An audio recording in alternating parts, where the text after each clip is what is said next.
বিয়ের মণ্ডপে ঝিলকে মালা পরিয়ে দিল সাক্ষ্য।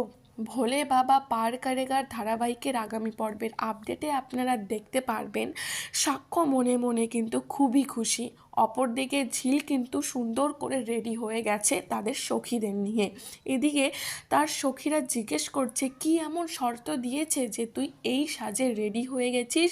ঝিল কিন্তু ভাবছে যে সাক্ষ্য তাকে কষ্ট দেওয়ার জন্য এমনভাবে সেজেগুজে যেতে বলেছে।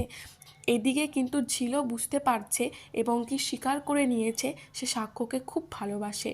অপরদিকে কিন্তু সাক্ষ্য মনে মনে খুবই খুশি, ধুতি পাঞ্জাবি পরে রেডি হয়ে গেছে বিয়ের সাজে। এদিকে মনে মনে সে ভাবছে কি করে আজকে ঝিলকে সবার সামনে আপন করে নেবে। বিয়ের মণ্ডপেই কিন্তু যখন চৈতি আর সাক্ষ্যের শুভদৃষ্টি হতে নেয় তখনই কিন্তু ঝিল সেখানে উপস্থিত হয়ে যায় এবং কি সকলের সামনে দাঁড়িয়ে সাক্ষ্য কিন্তু ঝিলকে কাছে টেনে নিয়ে সকলকে ঘোষণা করে সে স্ত্রী বলে শুধুমাত্র মানে ঝিলকে। ঝিল কিন্তু তা শুনে অবাক হয়ে যায় এবং সকলের সামনে ঝিলও কিন্তু সাক্ষ্যকে বিয়ে করার জন্য তৈরি হয়ে যায়। এরপরেই তাদের বিয়ে শুরু হয়ে যায় এবং সিঁদুরদান পর্ব শেষ হয়। এটা দেখার পর চৈতির কী রিয়াকশন হবে, আপনাদের কি মত অবশ্যই